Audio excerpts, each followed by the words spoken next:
We need it? We'll leave it on. I want to thank Bob Murray and Frank for asking me to come to the clinic. I love football clinics. I've been going to them for many, many years. I could tell you stories about the first couple I ever attended with the kind of things that coaches talked about, but I'm real pleased to be here. The other reason being that I spent 7 lovely years in Chicago. I love the city. I love coaching with the Bears. I love coaching with Mike Ditka, except when we didn't get any pass rush. Then it wasn't a hell of a lot of fun. But I'm real happy to be here because I love to come and talk football. And, you know, you learn something every time you talk to anybody about football or listen to anybody talk about football. I've been doing this now for 36 seasons, coaching. I spent 7 years as a high school coach in Kansas at a small school, 2 of the years, 5 years at a larger school, and coached everything, offense, head coach, offensive line, quarterbacks, all that. And then college, I coached a lot of different positions. I was a head coach for a long time in small colleges, had to coach everything. Then in the Saints, I coached the running backs for 5 years, and I came to Chicago and coached the defensive line for 7 years. Went to Denver 2 years ago and coached the offensive line for the Broncos the last 2 seasons. They fired us.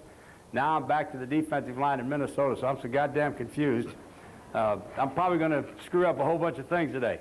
I'm back on defense now, but we're going to talk about offense. But I'm just glad to be here, and I know I'm going to learn something, and I hope that you will learn something or get an idea or two. If there's no use to be here today if I don't help you, you know. If I don't get something, if I don't give you something to help your players or help your particular program or give you an idea or two, then I've wasted my time and you've wasted yours, and I don't want that to happen. All right? You've had a lot of great speakers. I know a lot of the guys that have been here. I wasn't able to be here because we were working at the scouting combine in Indianapolis the last 3 days, evaluating seniors for the draft. And I got here late last night, and I didn't get to hear any of the guys, but I know who you had, and you had some great speakers, and I know they gave you some great ideas. And I would have liked to listen to them also. Your dedication to be here on Sunday morning on a cold day, blustery day like this, well, it's great, and I'm glad you're here. And I know why you're here, because you're all dedicated, and you're trying to help your guys get better, and that's the reason that you're here, and I'm glad that you are. And, you know, it's fun to talk to guys that will come out on Sunday morning. The biggest problem I've had in making the switches is when I go into my first meeting with my players, I can't remember whether I put the offense on the top of the diagram or on the bottom anymore. Now I'm back on defense, I got to switch it back over. But this is for you, so when we get done, be sure you've asked whatever questions you want to ask. Don't let me stand up here and talk for an hour about short yardage and goal line offense, and then you leave wanting to ask a question. Stop me anytime, okay? Ask anything you want to ask. I may not, you know, there's a chance I'm not going to say anything today you haven't ever heard or you're not doing. You may already be doing it. You may be set on your short yardage and goal line offense, but in the National Football League, I want to give you some things that transpired in Denver the last 2 years that are really interesting to me, and how we made changes and the type of philosophy we came up with and that type of thing, and hopefully it'll give you an idea or two. Now to begin with, when you start talking about short yardage and goal line offense, you don't hear that very often at clinics. And some guys say, why do we want to hear about that? We already know what you're doing. You already know what you're going to run, right? You already got your ideas set on short yardage and goal line? If you do, that's great. If you have no problems with it, you like what you're doing, you're successful every time, that's super. But we weren't that way in Denver. We had some different philosophies, different ideas. A lot of things came up, and I'm going to go over these with you. Now, as I do this, I took time this week to diagram or print what I wanted to talk about, okay? We're going to use 5 overlays. If you want these, my address is down here on the bottom. If you will write to me next week, not 2-3 weeks from now, okay? But if you want what I put up here, if you write to me right there in Minnesota, that's our office address, I'll send you all of them. There's no secrets in football. What you call things does not matter. You can find out, fortunately, in this day and age. If you want to find out what the Bears are doing, I know they'll let you come up there and talk to them, and they'll show you everything they're doing. You want to find out what anybody's doing in football, you can find out. So there's no secrets, because none of us coaching, whether we're on offense or defense, we don't know when the opponent's going to do any of these things, right? So it doesn't make a damn what you call anything. Usually, I don't put any numbers or terminology or anything up, but we're going to use a little bit of terminology today. But to begin with, y'all got this, or you can get it as we get to the bottom. We'll start right here. Now, this is a topic that's not covered very much. And I want to give you a little bit of philosophy about it, some ideas and thoughts, and then get into what we did at Denver. To begin with, you know, normally now I'm talking about short yardage and goal line, I'm talking about when we bring the big guys in, okay? And I hope you're thinking that way. If we're staying in regular offense with a split end and a flanker and 2 backs, or 2 tight ends and 1 back, or whatever your offense is, if you're a straight T football team with no split ends or a straight T with a split end, that's all well and good. I'm talking about when it gets 3rd and 1 with us, okay? We'll call that short yardage. Not any more than that. If it's 3rd and 1.5 or 2, we usually stayed in regular offense, regular personnel. So I'm talking about 3rd and 1 out in the field at short yardage. And then goal line, I'm talking about when it's 1st and goal at the 2, maybe the 3 against some teams, but not any further out than that. We're going to send in our big players. Now, I'm sure all of you have heard of numbering systems. Our particular way of doing it, and we did it offensively and defensively, if we called 23 personnel on the sideline, that meant two backs and 3 tight ends, okay? No big deal. All of you have used terminology like that. 21 would have been a regular formation, 1 tight end, 2 backs, 2 wide receivers. 22 would have been 2 tight ends, 2 backs, 1 wide receiver. But when we say 23 personnel, that's our big guys. So we're going to talk about offense this morning, short yardage and goal line, that has 3 tight ends, in essence, and 2 big running backs, okay?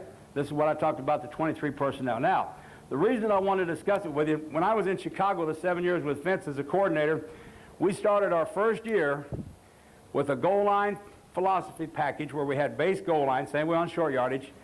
We had 3 other adjustments off of it, or 3 other charges. We had a gap charge. We had an inside shade control with our entire front 6 guys, okay? And we had some slants. We started that the first year in '86, and when we got fired in '92, we were still doing the same things defensively on short yardage and goal line. It never deviated. And we played short yardage and goal line defense pretty well because we played it over and over and over and yearly and yearly and yearly. You don't get a lot of those plays. There was no need to ever change. We had a good philosophy. It worked for us. We never changed it with our players. They had to learn 2 or 3 techniques. We stayed with it, and it lasted, and it endured, and we liked it. When I got to Denver, we had a new coaching staff 2 years ago. When we started talking about short yardage and goal line offense, we had 5 guys on offense that hadn't worked together before. Myself, the tight end coach, the coordinator, the running back coach, and the receiver coach. And so we had a lot of discussions and ideas about what we should do on short yardage and goal line. And in '93, 2 years ago in Denver, we had a very good year offensively. We scored sometimes, successful sometimes on short yardage and goal line, but other times we weren't. We spent every Thursday in heated discussion about what the hell we were going to do on Sunday on short yardage and goal line offense. We'd have the cut-up tapes, naturally, where that's all we had to look at, end-zone cut-up tapes. What did this team do in the short yardage defense? What did they do in their goal line defense? How should we try to attack it? And every week, it seemed like we had something new, okay? And we really weren't very successful in '93. We were successful on offense, but we really weren't good on short yardage or goal line because we kept changing. And the thing you run into as a change is practice time. You know, we got a lot of time to coach football and professional football, much more than you do, and I know that.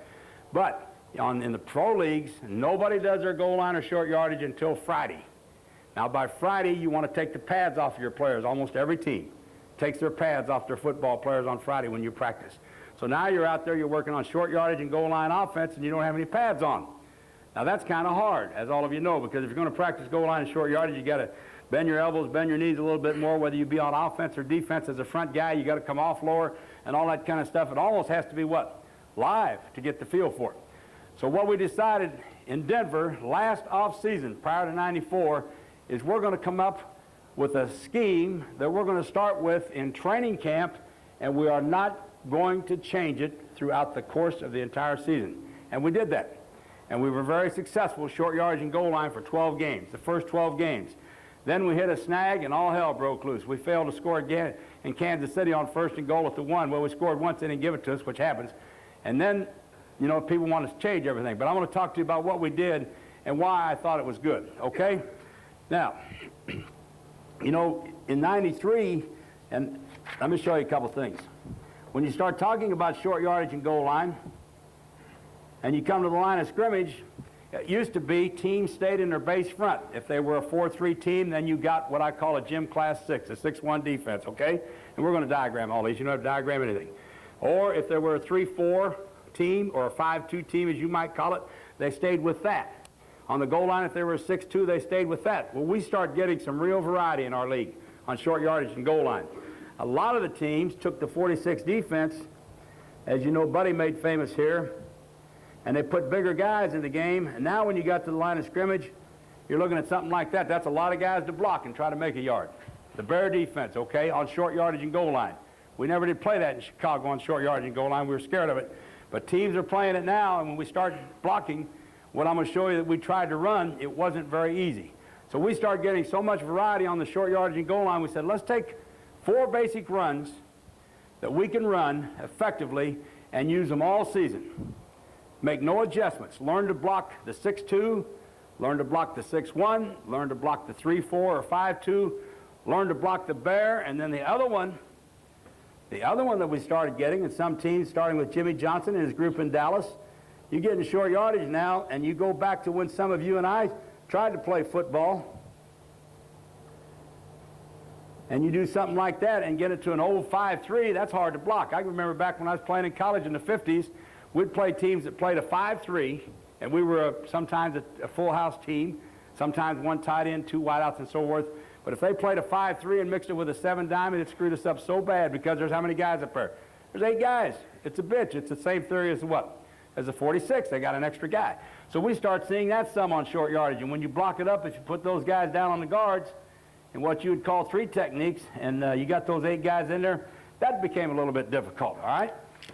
So if you can understand what I'm trying to say, because of what we were seeing, so much variety, varied fronts, slants, and all that stuff, and the only time we worked on it was on Fridays now, after training camp, and when you get into camp, you do your insertion schedule, you plan, we're going to do this, we're going to do this, we're going to do this, but there's just a little bit in there for short yardage and goal line offense during training camp, and you end up doing it a couple times, then you start the preseason games, and you play a preseason game, and you never get any short yardage or goal line plays. Sometimes it doesn't happen.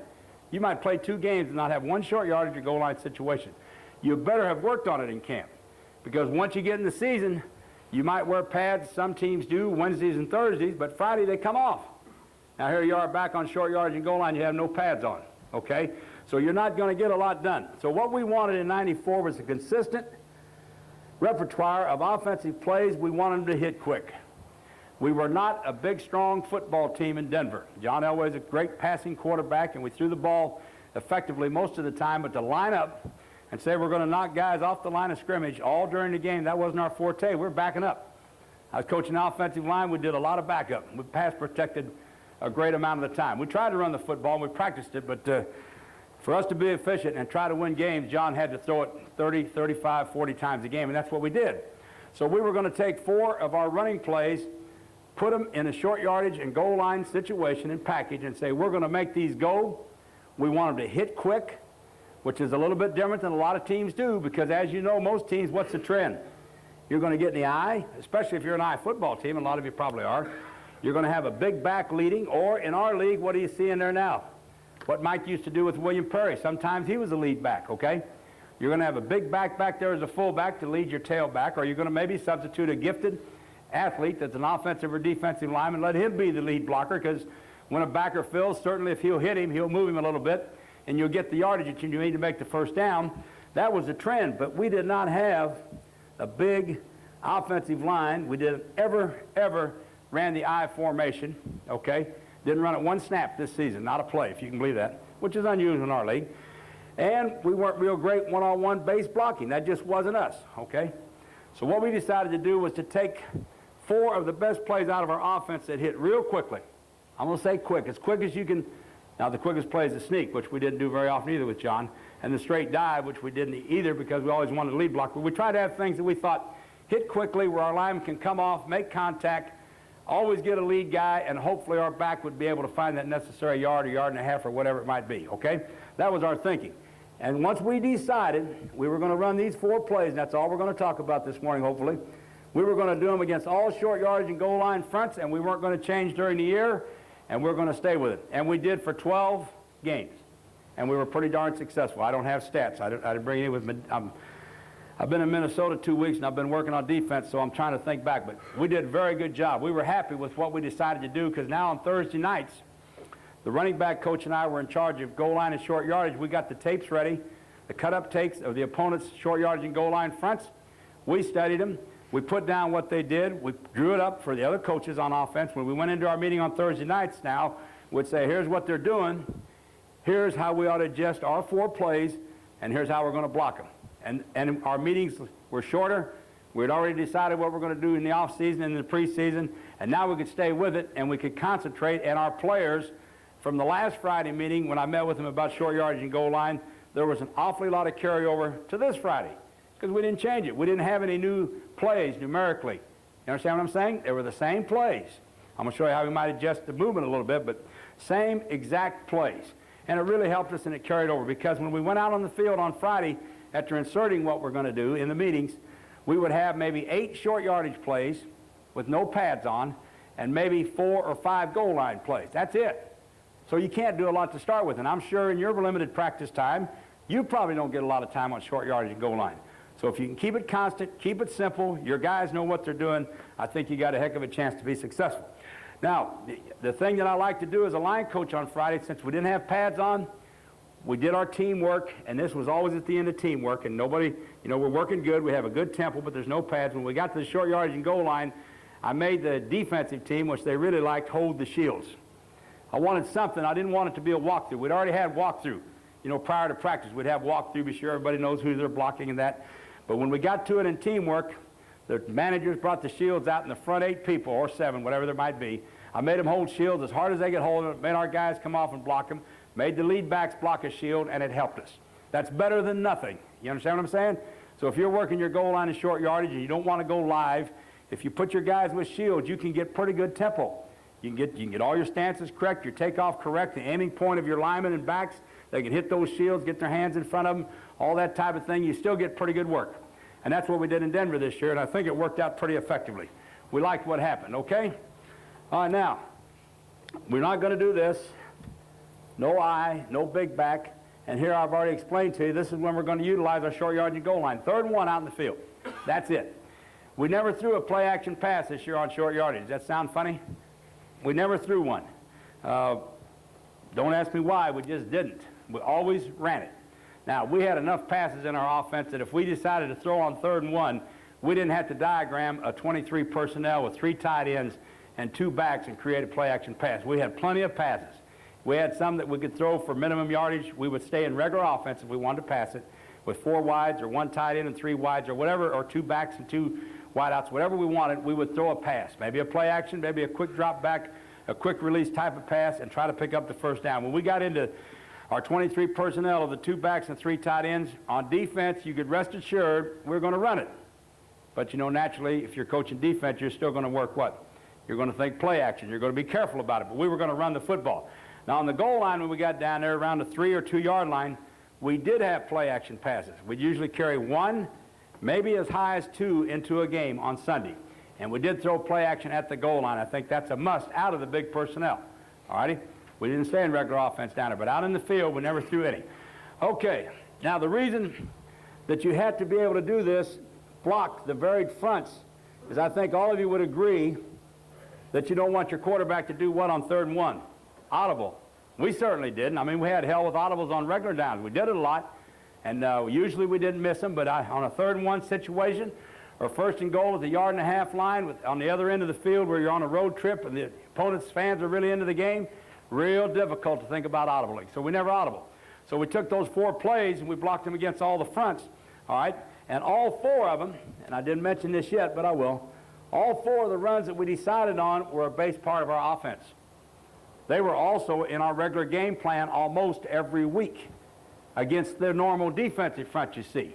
So in addition to working these on Friday in short yardage and goal line, in a lot of cases we're also practicing them and the techniques and the blocking on Wednesday and Thursday against the regular defensive fronts.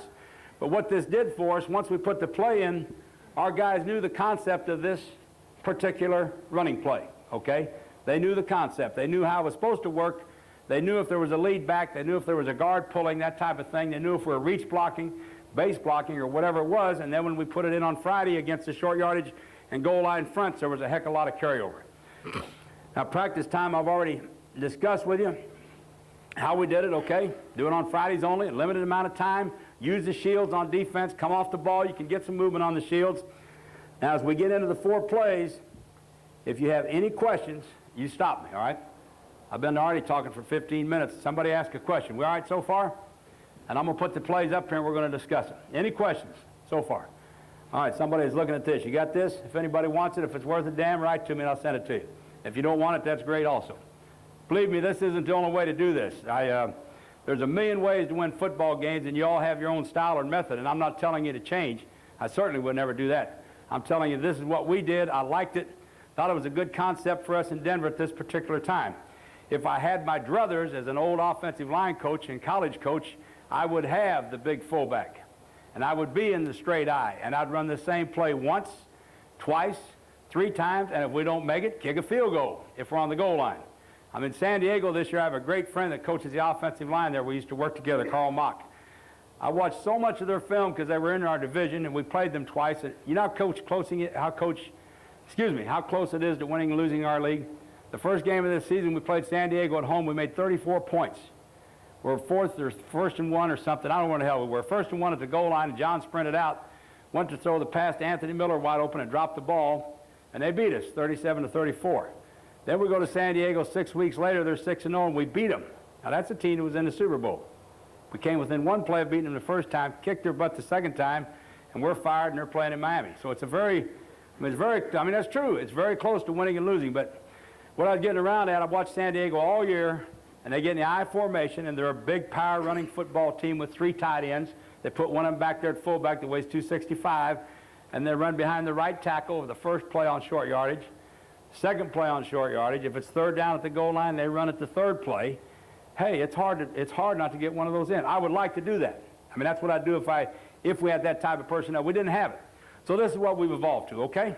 Enough of that philosophy and thoughts? Okay. Now, we'll talk about these plays, and if you want to ask questions, you do it. And usually I don't like to put up what we call stuff, because what you call things doesn't matter. As long as your players can do what? As long as they can learn it, you teach it in whatever terminology you want to teach it in. It doesn't matter. To us, this is a basic play. This is the one we're going to learn first, and naturally we'll understand why. We use the word solid to indicate there's a back leading. That doesn't mean anything to you. Call it whatever you want. These are the varied formations. Those mean nothing to you. I'm going to tell you the concept, all right? What we want to do here is get the ball to the fullback, hitting it very quickly with a lead back. A lead back, a regular back. That guy sitting there in the halfback position is one of our halfbacks, okay? That's not a substituted person. That's one of our backs. Now, it's not our littlest one. It's probably our best blocking back, but it has to be, in this formation, a regular alignment, pro alignment, this has to be a guy that can do what? He's got to be able to carry the ball where? To the right a little bit if we're lined up in this formation. It can't be just a lead blocker. It's got to be a back. But the concept of the play was to get into here and the quarterback to reverse out and give it to that fullback as quickly as he could, and to hit in there between the guard and tackle, reading that entire area with his pad square, looking for a little bitty crease. That's all. I mean, it's a short yardage, man. Take it up in there. Going to hit it as quick as we can. We're not at I-back depth. We're at normal depth. We're not cheated up much now. We don't want to cheat it up, and we don't want this halfback very far ahead of our fullback, because that does what? That gives it away. It has to look like a normal backfield alignment, but we have to have the defensive line and linebackers and the 3 secondary guys looking in there and say, hey, they may be running a sweep right. Could be a quick pitch left. Could be hitting it up in here. Could be the halfback off tackle to the right. It has to be a balanced look for our running game. Now, what we want to do, and I'm going to give you the coaching points of it and the keys of it, are this. To start with, the toughest block, goal line, we'll start out with the 6-2, okay? We'll talk about goal line first, then we'll revert to short yardage. Is that all right? 6-2 is what we get all the time down there. That doesn't change, except what I told you a while ago. Some teams in the NFL now are mixing the bear in there down there. They're putting the 46 defense on the goal line. You don't know which one you're going to get. If they've played the bear just one time prior to your game, just one snap, you got to spend a lot of time on it, because it's different. And we used to get, in Chicago, we played it a lot when Vince was a coordinator, and we'd play it in the preseason in one game, almost the whole game. Then when we opened the season, they didn't know if we was going to play the bear or our 4-3 defenses or over or under, whatever the hell, because you got to work on it. As an offensive line coach, the 46 defense is really, really, it's not hard to block if you get time to work on it. But if they just stick it in there occasionally and you haven't prepared for it, whether it be goal line or short yardage, or whether it be regular offense or pass protection, you can have big problems, okay? But we also start getting that. So we're going to block the bear. But anyway, the 6-2, the whole key to this play is you're tied in on the left. It doesn't make any difference. You call them X or Y or whatever the hell you call them. And in almost every case, no matter how you do it, you do need that extra tied in at the point of what? Attack. If we're going to run this play to the left, which would be a 65 solid for us, you can call it anything. If we're going to run it to the left, we want to be sure that that flanker, who I have lettered as Z, we want to be sure that he was outside the tight end of the left just as the ball was snapped. You could line him up there, okay, Or you can line him up there and start motion to the right to try to get him to slide and then come back right to the original spot. Or you can start him up on the other side formation and bring him in motion. Okay, but every time we snapped it on this play at the goal line, we wanted that Z right there to block the edge, because a lot of teams, just like you see, will bring those corners off the edge, and if you don't have a guy to take him off the charge that he has, he can make this play. He can do it, even against a regular alignment. Now, you know they can do it against the eye when your tailback's deeper. He can also do it against this. If you didn't block that edge and he came tight off the tight end's butt there, he can make the play. So we always had the Z in position to seal the edge, regardless of what formation we used, just so you understand he ended up there, okay? The tight end's block at the point of attack is usually not difficult. I mean, it's not easy, but what I'm saying is that guy usually has a head-up alignment. If he's playing inside shade, then it's a little harder, okay? But usually he can stalemate that guy. He aims at the inside number no matter where that guy lines up. I got him drawn as a will backer, but that's usually a what? In our league, they got 6 defensive linemen. Those front 6 are usually all linemen. But he aims at the inside number, stalemates him right there, and that's not very difficult. The left tackle, block the guy, no matter where he lines up, aim right down the middle of him. Right down. If he's inside eye, still aim down the middle of him, okay? If he's head up, aim slightly inside. If he's outside shoulder, you can aim a little more inside. Try to stay as square as you can stay with your pads. Don't turn. Don't get your buttocks in the hole. All right, we want to stay as square as we can possibly stay all the time in blocking the running game, especially now in goal line and short yardage. So we come off as square as we can. We have our stances adjusted a little bit. Like all teams on short yardage, we've got more flex in our elbows. Certainly we're a little bit lower. We don't try to submarine. We don't get down so low we're trying to crab block or anything like that, but we have to sink it a little bit more. We show that we're going to run the football. That's only natural, because if we do throw a pass down here, definitely be off of play action, all right, with our 23 guys in. It's got to be adjusted a little bit. The key to the play against the 6-2 is this part of it, the center and the left guard or the right guard, however you want to do it. There's 2 or 3 ways that we can do this. We have got to get the backside backer. That's the guy. Now, all of you heard defensive coaches talk. The backside backer, whatever you want to call him, he's a guy that can make the play on the goal line of short yardage defenses out of 6-2. He's hard to block. I mean, you can look at the diagram. Look at the diagram. The left guard's covered. The center, these guys are so tight that it's hard for the center to get out. Right guard covered, right tackle covered. I mean, there really is hard to get to that guy. Now, you can do it 1 of 2 ways, depending on how they play and depending on the ability of your center and guards. What we try to do all the time is step the center to the play side. We're running it left, he's coming off to the left as low as he can come. Left guard's got the guy inside, that's not very hard. One of these 2, the center or left guard, had to get off of that block, had to get off of it and get a piece of that backer as he came. Because if they're playing intelligent defense, as you know, when the halfback leads up in there to block this linebacker, this backer should take it on the outside shoulder, making the ball go back where? Inside to this backside backer, and that's the guy that'll make the play if you don't get to him. Now, you don't have to hit him up in the numbers and block him. You just got to nick him a little bit. The center and left guard got to be aware of that. They got to work on it in camp when you got pads on. When you don't have pads on, then it's hard to work on. But they've got to know if we don't get a piece of that guy, if we stay double-teamed on this tackle down in the A-gap, he's probably going to come over the top, hit our back in the backfield, and unless we got a back that can run over him, we're not going to be successful. You got to get off on that guy. You got to get a piece of him. That is a must. Just come off low. If this tackle over the left guard pinch so hard inside that the left guard can continue his pads upfield and nick that backer coming across the top, that's great. We don't care which one of you, but you can't stay in the double team and bury yourself. One of you got to get off and get a piece of that backer. Are we right there? That's a must. If you don't like to coach it that way, if you're left guard, if you're running left, you got a left guard that's a real good player for you. You say, I know my left guard can block that guy that's taking that A-gap and pitching and playing real heavy on my center. He can block him. Then on the snap of the football, do it just the opposite. Let your center work to the right, and you're really not going to angle very far right. He's going to come straight off the ball. Let him just work for that what? Backer. If you know your 2 guards are good enough to take care of these 2 guys, try to get your center to jump out of there, and he can get a piece of that backside backer that's filling, all righty? Either way, but this guy is a must. You must block him on the 6-2. This part of it, where your halfback's leading on the backer on the play side, just a matter, does he like to play football? You certainly wouldn't have him in there if he wouldn't what? Block, I hope. Don't have him in there. You got to have a blocker and a ball carrier. Got to do both. That is not an easy block. Most linebackers that are well coached, they've studied all year film also, and as soon as that line fires out and that guy starts there, whammo.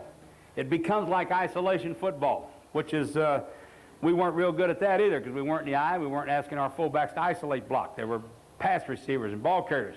But this play, because it hits quick and it is not much yardage needed, we could get by with it with a halfback leading up in there on the backer. All right? Now on the backside, we have the word cutoff. It's really man. We got to take care of that. The tackle's got to take care of the end. The tight end comes inside for that guy. He's across in motion, and that's the way the play is ran. Okay? Just a base, solid fullback, quick hitter. That was our best play. That's pretty simple football, but that ended up being our best play. Now every week, the running back coach and I in our self-scouting really tried to do a good job so that every week the formation we ended up running it from with the movement of the Z was usually different. We didn't like to say every time we're going to line up with a flanker on the right, bring him across, now we're going to run this base lead play in there. We'd use yo-yo motion. We'd start over there and come over here. We'd just line up in it, go on the first sound sometimes. We always tried to mix it. They'd say, well, if they're in this formation, they're going to run over here a lot, but we always tried to move that guy so we gave him a little bit of variety, okay? Question or comment about that against the 6-2? Yes, sir. You adjust your line splits at all? Oh, yeah, I didn't even talk about it. What we do on goal line, we get down there, I'll tell you what, offensive linemen are funny. You can start out, if you tell them they're supposed to split this far, and you practice that for 5 days, if you look out there the first play of the game, they're split this far. They feel great unity and togetherness, shoulder to shoulder. But on the goal line, all we wanted to do is split far enough so they wouldn't step on each other. It was pretty tight, 6 inches, 8 inches, and guys were different. Some of us get this close, some of them this close, but we do tighten it down. The worst thing you can do on any offensive play in football, running or passing, is to allow what? Gap penetration, and we certainly tried to stop it here. So what you had with the size of the players that we had, when our center and 2 guards got down in there, they put those 2 defensive tackles like I got them diagrammed in the A-gap. They're shoulder to shoulder. Your guys are split about this much, and it's you 3 against those 2 plus what? Backside backer, but we do tighten it down a great deal. Yeah. We don't want any gap penetration, okay? Good, that's one question. Anybody else? Another question about it before we go on. Okay, now this is a simple looking play against a 6-2. Now we're going to call it out in the field. But if this team is a 4-3 football team, what we're going to get on short yardage then is going to be something like this. We're going to get I call it the gym class 6. We're going to some type of 6-1 look.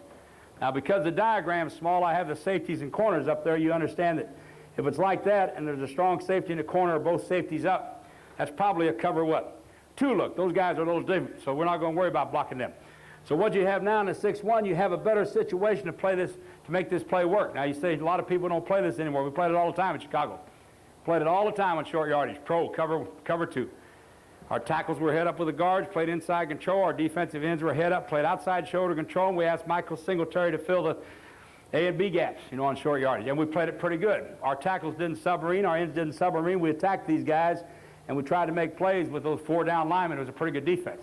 We see it once in a while if it's a 4-3 team.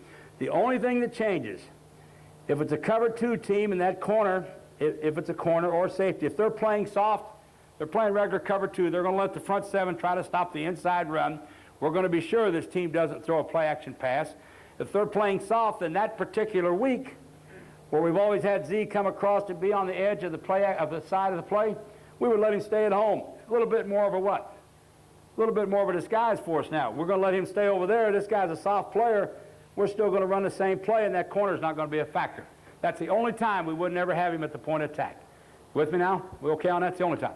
Now, as far as the interior part of it against the 6-1, nothing changes for the onside tackle or onside tight end. Center and left guard, there's really not anything different now, except the center, when he comes off, we were going for the backside backer. There's only how many of them now? 1 of them, the middle linebacker. Now they're going to work together. The center and the play side guard, one of us got to get to that what? Mike man. But they also know that if this is a 6-1 football team, what if we don't get to him? Who do we have leading the play in there? We have the halfback leading, okay? Does he have a backer right there in the B gap? No.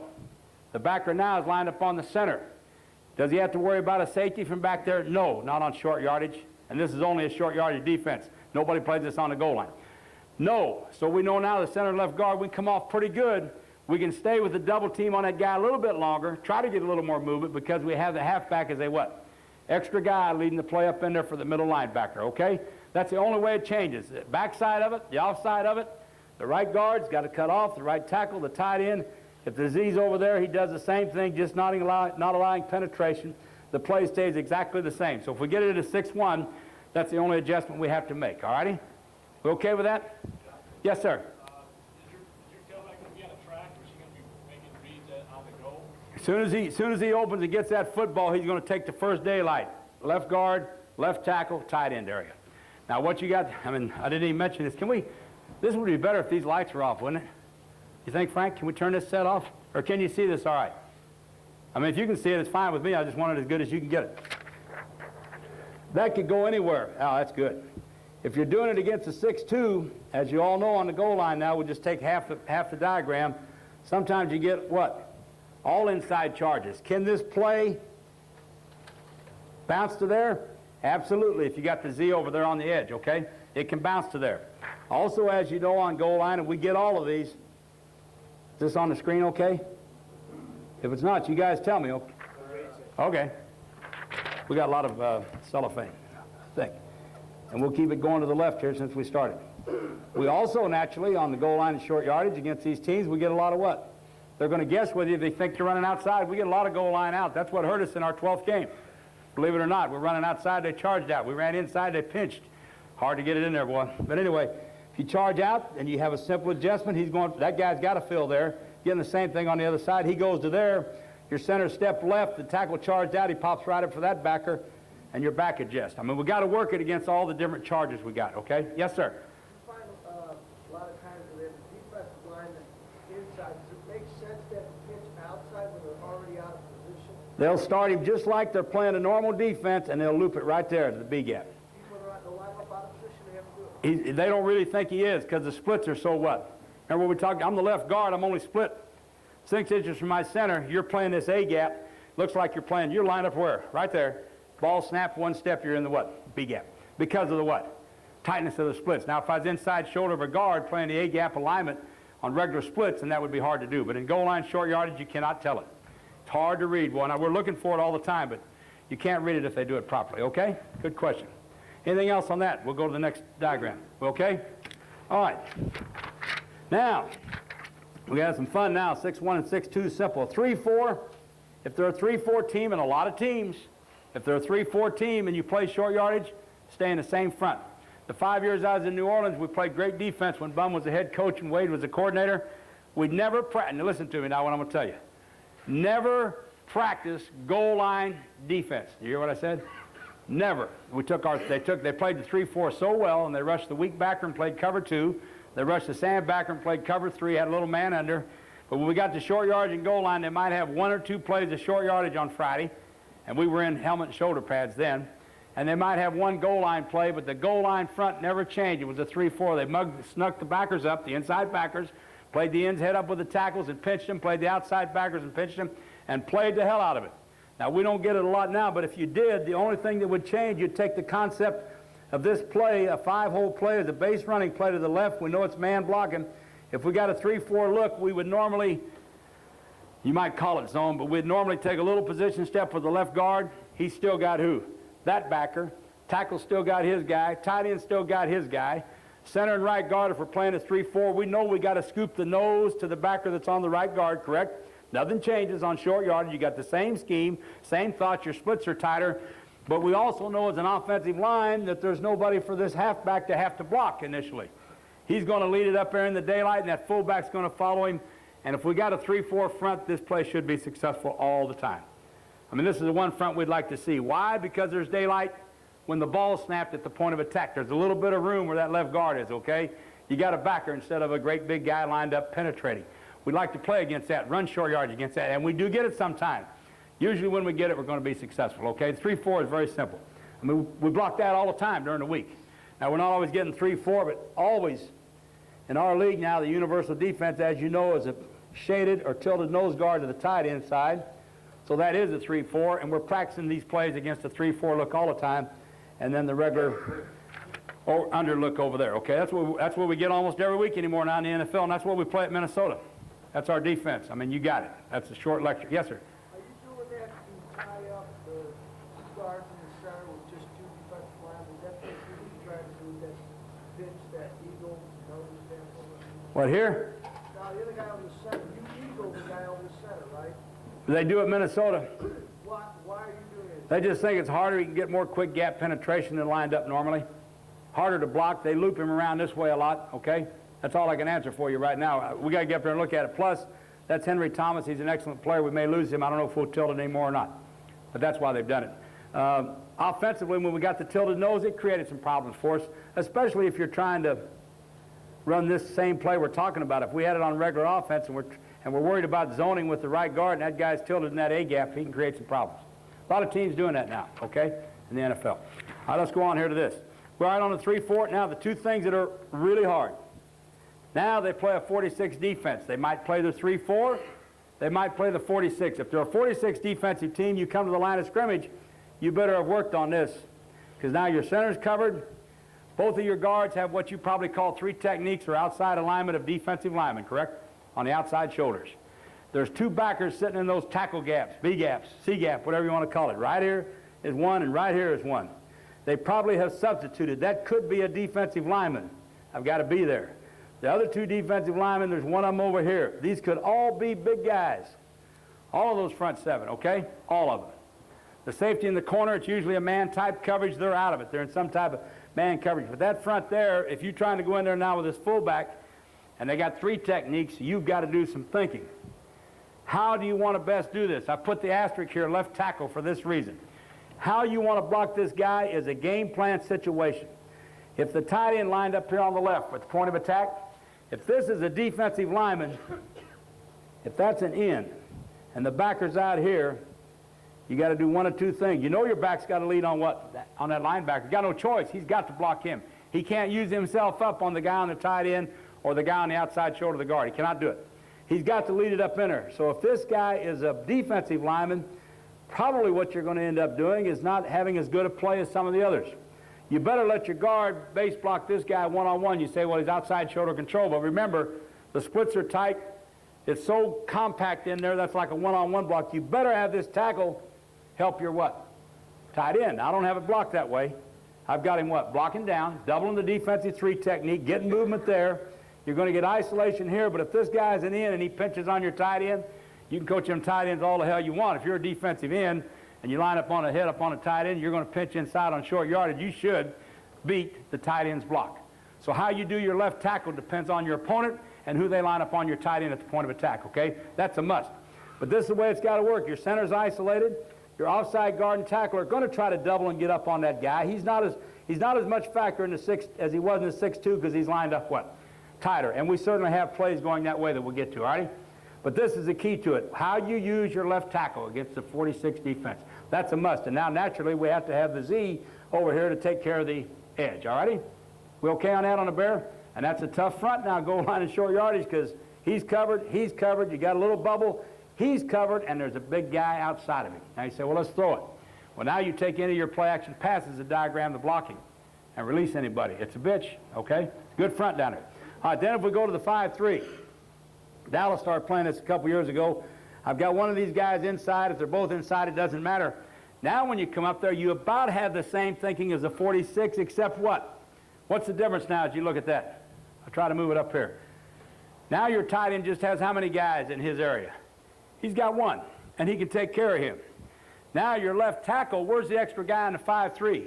Our own defense plays this, so we worked it in camp, and I'm glad we did. Now where's the extra guy? Right behind the nose tackle. You got a true middle linebacker. You with me? That's the extra guy. What do you got to do with your left tackle now without any choice? He's got to double down, and he or the guard, depending on where that middle linebacker fills, you got to come up and come off on him. Got to do it. Got to do it. But they know the concept of the play. We got a 5-3. We know we got to lead back for this backer line on me. I'm the left tackle. We know we got to lead back for him. Now we got guards covered, centers covered, right guards covered. We got a middle linebacker, a 5-3 team this week. Then you coach like heck, and your left tackle comes up. You always call the defense.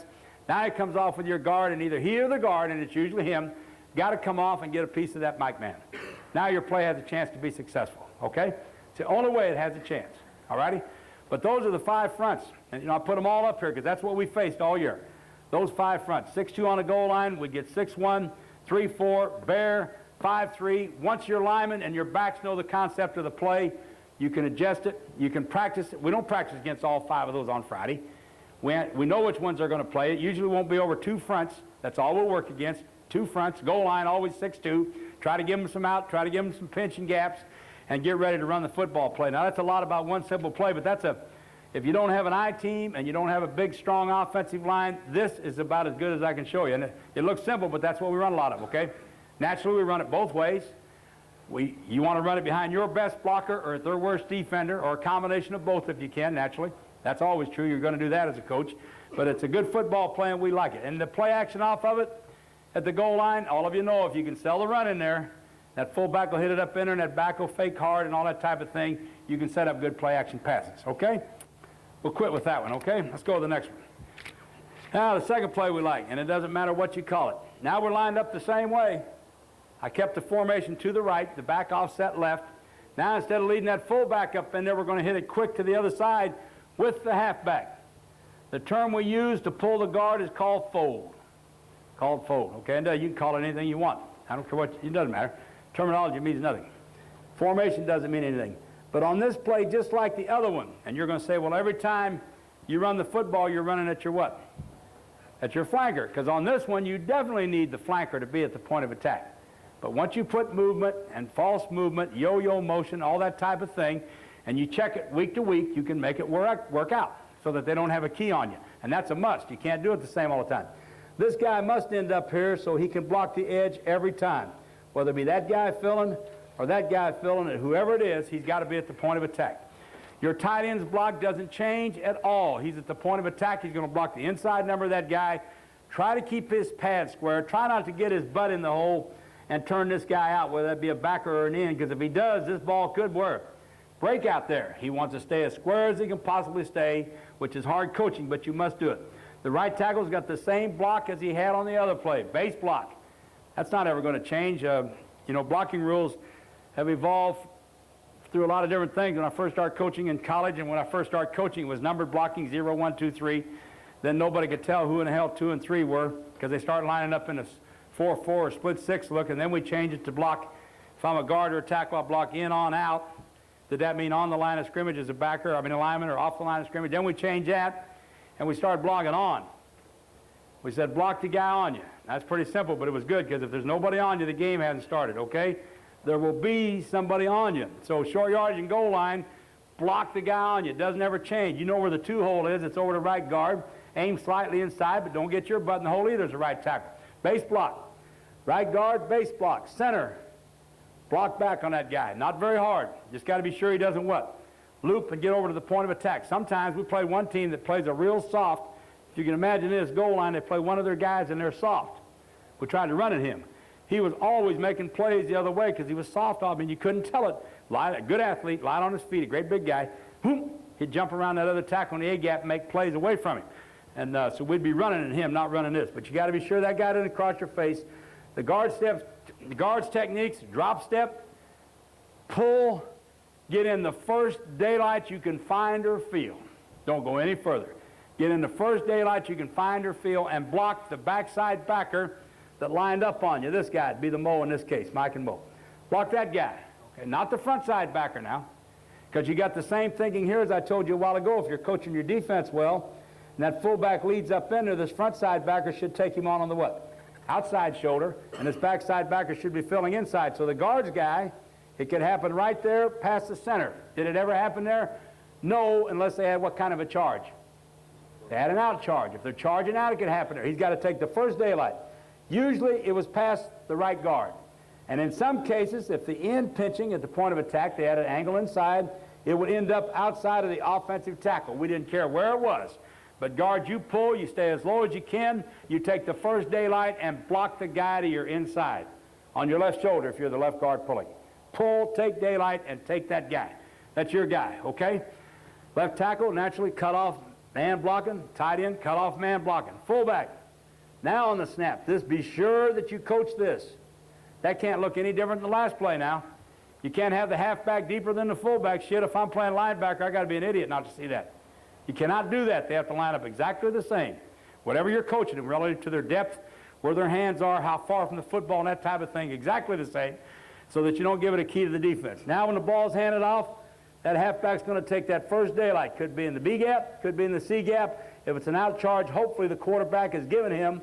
We try to make it sure that the quarterback gives him enough room that if it is an out charge, tackle loops out, in loops out, center blocks back, that the fullback can get in there, and as you get the ball halfback, you can get up there, almost to where the center was. Your quarterback's got to come out in that kind of pass. Give him a chance to get inside. That's the concept of the play. That was our probably second best play on the goal line in short yardage, because it also hit quick, and we had a what? We had a lead blocker hitting quick, and we had a guard pulling the daylight. Yes, sir. Pull with the guard shoulder parallel line. On this one, it's got to be quick. We're pull. You know what happens all the time with pull? We're fighting people's feet and penetration. We're trying to look at the linebacker in first daylight. To say they're parallel, no. To say they turn their head, no either. It's just kind of a half mix of pull. Stay as tight to the line as you can. Get around the feet of the blockers and find the first daylight. Get up in there and get a piece of the backside backer. It's usually, once again, not a real solid one-on-one block. Just get a piece of him and don't let him run clean. Same thing we asked the center and guard to do on the last play on the backside. Okay? But it's not pull, it's stay square and shuffle and then go up into the hole. Hits too quick. We're too close to the line. We want the back to hit it quick. He doesn't want to have to worry about the guard. He's going to follow the fullback in essence, okay? That's the guy he's following, so we want the guard to pull, stay down and get up in there as quick as you can. You don't have to shuffle or keep your pad square. Don't coach that. Get there. However you can get there. Yes, sir.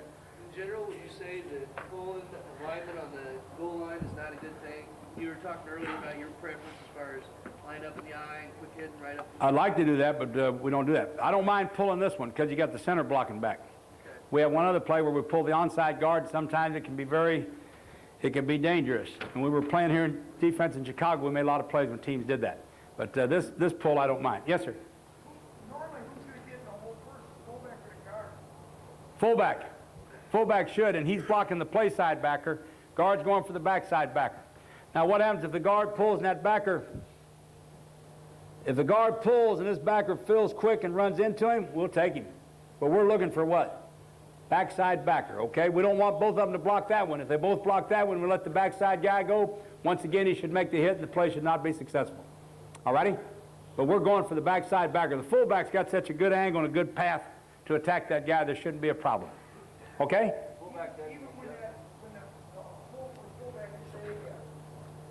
But no, he's not going for the A-gap unless he feels the whole defensive line charge out and the backer filling the A-gap. Otherwise, he's aiming right there at that B-gap where this guy started out lining up. He's going to block him there or there. He doesn't fill in here unless we get what? An out charge, okay? Does that answer it? Okay. Who else started to say something? Okay. We all right? Okay, all right, let's go on to some other fronts. Now, that's the concept of the play. The linemen know it, and the backs know it, okay? It's just a guard pull, fullback lead, hit it quick, run it anywhere, A, B, or C gap. 6-1, we won't talk about it very long. The center blocks back again like the fold. The right guard's base, the left guard pulls. He's pulling for who now? How many linebackers we got? One. Man, if you can get this front, you got how many guys on the linebacker? Got two of them. The fullback, he's going to block. Now, the fullback that week can be taught, you lead it in the B gap, and you really can help ensure the what? Tackle's block, or if the tackle loops out on your guard, you can help ensure on that guy. You can be an extra lead blocker because they only have one linebacker, okay? Now when you fold it, your guard comes around. We'll know if it's a 6-1, there's not a 6-2 front there. That safety's deep. He's going to block the first thing he sees, and they both could end up on the what? One linebacker, which is very good. Now we've got a double team on the guy that's trying to fill. Nothing changes for the rest of the players. You understand what I'm saying? It's all still man. If we get a 3-4, if we're running this, hey, we usually have this play in our game plan. We always had the other one, okay? If we got it in our game plan and they're a 3-4 team, this is about as close to isolation as we get. It's a quicker thing than the eye isolation, though, but if we called this against a regular 3-4 disregarding short yardage, we'd block it just like this. The ace is the term we use for the center and guard to double the nose and scrape off on the backside backer. That wouldn't change on short yardage. We'd still ace block it. The thing we have to be sure we work is that the center, if this guy's mugged up pretty tight, the center has to be really aware of that guy running through the what? Backside A-gap when the guard pulls, he would have to come off on him. So this takes a little work. It's a double team for the nose and the backside backer, and don't allow that guy to run through the A-gap. Okay? But that doesn't change. Now, once again, we know that because of the 3-2 alignment, our fullback is really what? He and the guard, there's two of them going for how many guys? One guy. We're extra. So we like this play against the 3-4 also. Got a real good defensive end there. We can work that weak on our fullback leading it in the B-gap and looking to help if that guy's whipped our right tackle and penetrated because we had an extra guy. Okay? That's the way we'd handle it against that front. All righty? Okay on that? 3-4. Now, is this a good play? Do you need it against the Bear? This is one of the better ones, I think. Really is. Because now what do you have? Instead of knocking those guys off the ball one-on-one, we have all what? Angle blocks in there. This is one of the plays we would like to have in our game plan. We'd like to have this blocking scheme if they're a 46 front. Because now as your center does his fold technique back on the tackle, your right guard must come down. You have a call in there. It's a down call, whatever you want to use. Right tackle, no, he's got to come down against the bear. We've taken care, hopefully, of the three guys they got covering our center and guards that are trying to penetrate. We got angles on them. And if you're coaching defense and you're penetrating on short yardage, it's hard to read the what? Block downs. I mean, if you're going straight ahead and they block down, unless the offensive lineman is really bad, they have the advantage. Because now they got what? Angles. And it's a quick hitting play. It's hard to react and get out of that. The coaching point for the fullback here, once again, we got a tackle for that guy. The coaching point for the tight end is if this is a big old good football player, then the fullback, when you lead up in on 12-fold now over that tackle, you better be looking to help who? Help your tight end. He's the guy that's probably going to have the trouble this week. They got, name me a good player. Maybe they got some great player. Reggie White's playing on the tight end in the bear front. You better have your fullback looking to help your tight end, okay? In the bear front. He's got to. We don't worry about the edge because we always move our what? Z to the point of attack. So they got to, if that's an end out there, also a big guy. You can get inside out on him with your flanker and he'll take care of him, okay? He'll take care of him. But it's a real good play because now when our guard pulls, he's actually going for that guy. Our fullback is going to clean up and go for that guy, and usually you can find daylight in there against the 46 defense. That's one of the plays we really like against the bear front on short yardage or goal line, okay? That's a good one. We like that one. And it fits. You see how it fits? Once we know what fold means, guard pull, center block back, fullback lead, run it against any of the varied fronts. Okay. We're getting a little bit behind here, huh, Frank? We'll catch up, huh? We'll catch up. What time we got to take a break? It's up to me or you? Okay, well, we'll get it. We only got a couple more plays. Now, if they're playing this bastardized 5-3 of some type, how does it change? It's similar to the bear. We know we're going to what? Block back. Guard's got to block down. Left guard's going to pull. Fullback's going to lead. It gets us a chance now because of the front. Look at it. He's covered. This guy could be outside shoulder of the guard, maybe on the tackle. It doesn't matter. You got a nose. You got a big middle linebacker, two other backers. You got a chance now because you're doing what? You're pulling him for him, and you got a back leading for him. Your tight ends are covered. They're blocking base. Your left tackle's off. You at least have a chance because of the scheme to block the interior portion of that 5-3 and have a successful play. Otherwise, that's hard to handle in there because they got the extra guy. So we like it against that front. If this defensive end were down on the guard, it'd be just like a what? 46 defense. Now your tackle would block him down there. No matter where he is, it's his guy, right? Fullback would still lead for the Mike man. Guard would pull around for the middle backer. Your left tackle's off on that one. You still got a good chance on the play to hit it up in there and get that 1 yard, a yard and a half, all righty? So against all those five fronts, we think it's a very good play. Quick hitter, lead blocker, off guard leading, okay? Questions on the fold play. It's a good play. You can bootleg off of that. Pretty good little play action off of that if you're so inclined, all right? Yes, sir. What are you doing with a quarterback to make sure that back's got room to move in there? Trying to open out as quick as we can. This foot back on 12-fold, reverse out. Give it to him as quick as we can get it to him so he can get off of our butt and try to see the interior portion of the defense. That's a must. If he comes straight back and hands the ball to him to where the fullback lined up, he can't make the adjustment on an out charge. Okay, and you can coach him on that. You get him to do that. All right, shall we go to the next play? I was only going to give you 4. That's 2. Those are our 2 best. This was next. We didn't run it enough, in my opinion. I think you can run this play as much as you want to run it. Now, realize now our fullback's a what? Is a ball carrier, he's not just a blocker. We like the toss. We like it to the weak side most of the time, but we'll talk about other things. Depending on how they play their coverages, if it's back down on the goal line and we're talking about blocking a 6-2 once again, then usually we'll end up with the flanker. Excuse me. I didn't apologize. Getting confused here. We'll end up with the flanker away from the point of attack, okay? We want to run it weak. Why? Because goal line 6-2 defenses are man coverage defenses. If you move that Z, if you move the Z over here, then who's going to end up over there? Strong safety. You got an extra guy. No use having an extra guy. The play doesn't change. It's just you got one more guy that's got to block one more on defense. So we like to start out running it weak against the goal line 6-2, and we usually block it like this. I put the word triple there. I didn't have it there before. I've got a diagram where the center, as you can see, the center reaches, the left guard does an if block, he pulls and comes around for the mo backer, the tackle block his guy, the tight end reach his guy. We hardly ever do it that way. That's the way it was in our playbook, and I took these right out of the playbook. Here's what happens. he will get that defensive end. Now, the left tackle and tight end, they work together. If this guy plays outside shoulder the tight end on the reach block, that tackle will snap up, and he can usually nick that backer, and that's all we need. Just get a piece of him. If the defensive guy on the tight end, regardless of what he is, if he charges inside, our tackle gets him, our tight end reaches, gives him a good shot, he gets that inside backer running, okay, gets a piece of him. The halfback aims at the outside thigh of the corner. Just get a nick on him, and we stretch that ball and try to outrun him to the flag, okay? That's the way the play is actually ran. We almost triple it all the time. It was drawn like this in the playbook, but we ended up never doing that. The reason you do it, now no matter how they charge that front, your guys are all going left, and you're going to block the first what? First thing you come to, center's going to reach. What if that tackle charged out?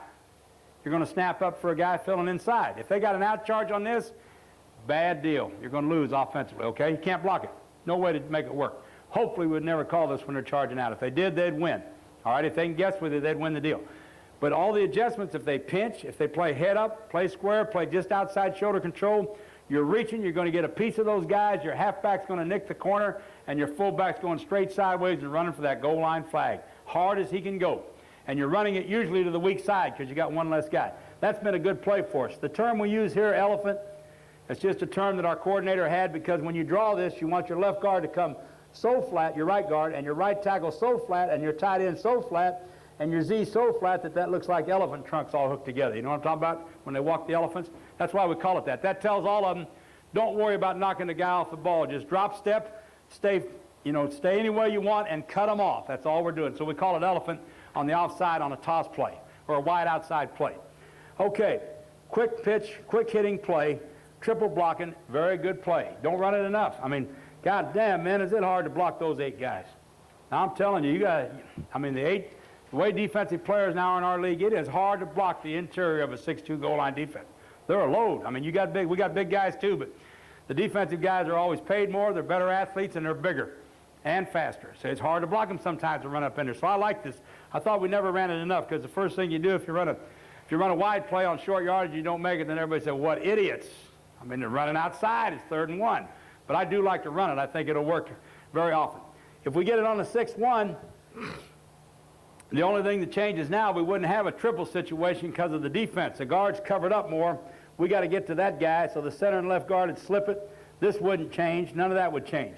If we got a 3-4, we'd slip it on the nose to the backside backer, just like we run. We run this play in the field, too. I like the weak side toss against all fronts, okay?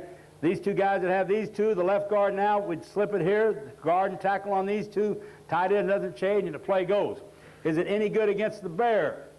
If that is a defensive end that's a penetrating type guy, and you have a halfback that'll block his outside thigh, you know what I'm talking about? I'm that defensive end, just like it is on the diagram now, okay? If I'll come and attack his outside thigh with my halfback and try to cut him, you'd be surprised how you can outrun that guy and get to the corner. And you probably won't have a quick force guy because there's 9 of them up there, and the 2 defensive backs that are left in the game are usually playing what? Man coverage. The backer lined up on this tight end has him man-to-man. You don't have an extra guy filling quick, so sometimes you can get that toss around the bare front.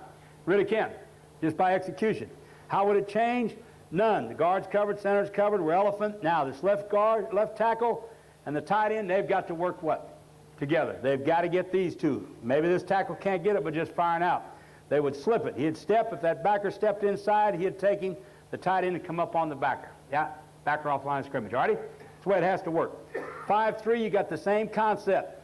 So the play fits against all 5 of the short yardage fronts. And if you want to run a weak side toss and get out there quick, you got a quick little fullback, hell of a football play, I think. Okay?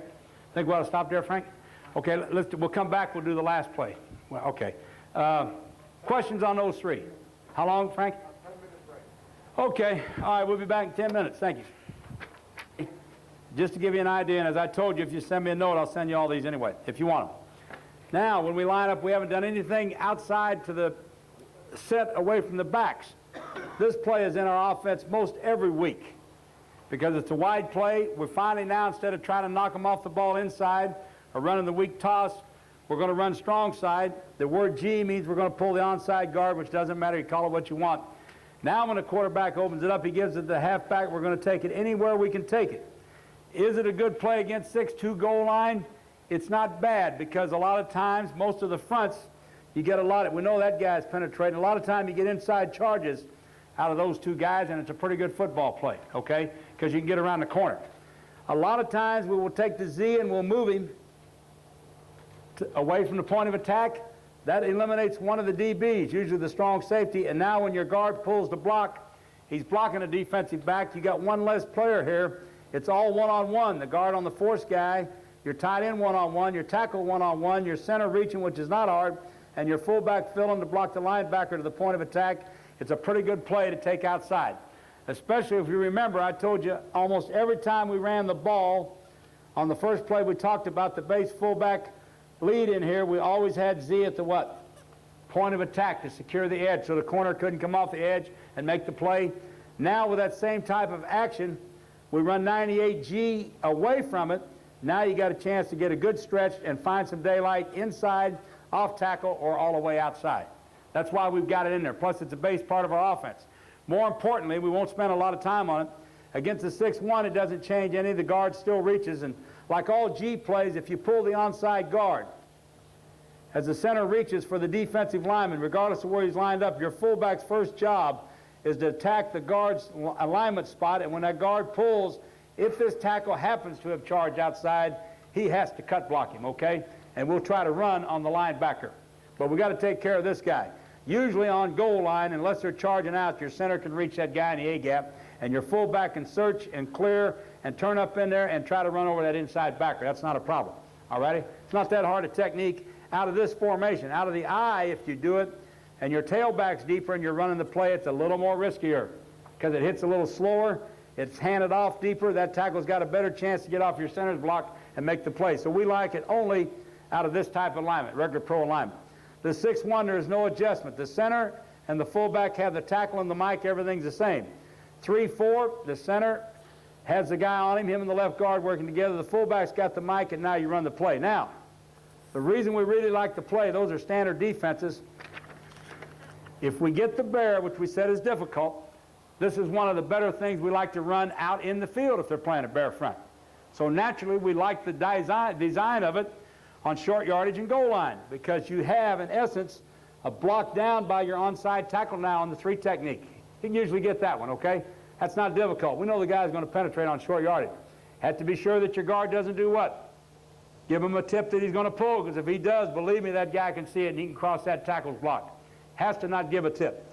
Now your center's base, you're slipping over here, your tight end's base, you move this guy, and all you got out there is one defender outside that tight end.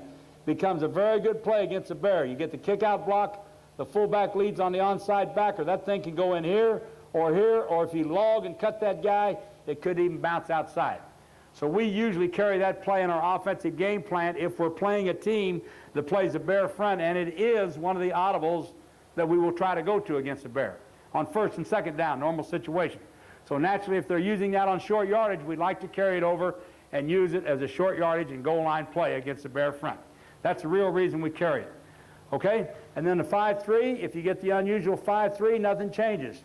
You have to now, though, instead of running it weak, because of the number of guys they got, look at me now, if you get a 5-3 with an extra backer, we get that once in a while, they've got 8 guys up there now, you have to keep your flanker at home, let him double with the tight end and come off for the what? For the onside, but you have no choice. If you move him, it doesn't involve them because they're playing 3 deep zone, it doesn't make them move, and you run that play over here, you're going to be short a guy. Your fullback, when he leads, can only block how many backers? 1 backer. And in a 5-3, you got a 1, 2, 3. You got 1 behind the nose and the 1 at the point of attack. So now we've got to double that outside backer, try to come off on Mike. Our fullback, when he leads, is responsible for the guy over the nose. Okay? And now you have a chance to make this play be successful against a 5-3 front also. And we would work it that week if they're playing that front. Once they know the concept of the play, what 98, 99G is, it fits all fronts. Any questions or comments about the 4 goal line runs? Now, that's all we did all year, and we liked it. It was very successful for us most of the season. Pretty good scheme. It also was a part of our regular offense. Knew the concept of the play and let it go. Okay on that? Any question or comment about play action passing at the goal line? We only did a couple things that we liked, and if you want me to talk about them, I will. Otherwise, we'll go on to the next segment. Anybody? Okay? All right, very good. Now I got to get out to the next segment if you'll give me time.